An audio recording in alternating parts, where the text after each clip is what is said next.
நாடளாவிய ரீதியிலுள்ள அரச மற்றும் தனியார் வங்கி ஊழியர்கள் கொழும்பு கோட்டை ரயில் நிலையத்துக்கு முன்பாக இன்று செவ்வாய்க்கிழமை பாரிய ஆர்ப்பாட்டம் ஒன்றை முன்னெடுத்து வருகின்றனர். இதற்கமைய நாடு முழுவதிலும் உள்ள வங்கி ஊழியர்கள் கொழும்பிற்கு வருகை தந்து ஆர்ப்பாட்டத்தில் ஈடுபட்டுள்ளதாக அங்கிருக்கும் எமது அலுவலக செய்தியாளர் குறிப்பிட்டார். இன்றைய தினம் முன்னெடுக்கப்படும் ஆர்ப்பாட்டத்தில் சுமார் 7000க்கும் அதிகமான வங்கி ஊழியர்கள் இணைந்துள்ளதாக தெரிவிக்கப்படுகின்றது.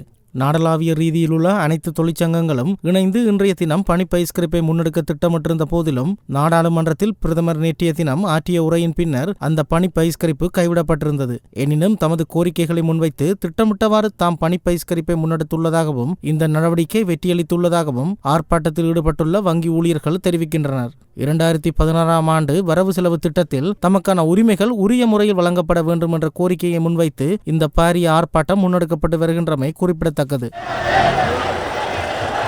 இலங்கை வங்கி ஊழியர்களுக்கு இழைக்கப்படும் அநீதிகளுக்கு எதிராக, வங்கியை சூறையாடுபவர்களுக்கு எதிராக, வங்கியினால் அடைவு சேவை வங்கி அடைவு சேவைகள், குத்தகை வசதிகள் மற்றும் வெளிநாட்டு வர்த்தகங்களை முடக்கி ETF, EPF அவர்களையும் முடக்கி வேறொரு பிரத்யேக வங்கிக்கு அவர்களை செலுத்தி வங்கிகளை முடக்கும் வேலையில் ஈடுபடும் இந்த முயற்சிக்கு எதிர்ப்பு தெரிவித்துக்குமாக அடையாள வேலைநிறுத்தத்தை இன்று நாங்கள் ஆரம்பித்திருந்தோம். அதே நேரம் அனைத்து ஊழியர்களும் இங்கு வந்து தந்து பல கிளைகளிலிருந்தும் பணிப்பை முன்னிட்டு ஒரு காக்கா கூட, ஒரு நாய் கூட அந்த கிளைகளில் இல்லாத அளவுக்கு இன்று பணி பயிற்சியை மேற்கொண்டிருக்கிறார்கள் தமிழ் இனத்து ஊழியர்கள்.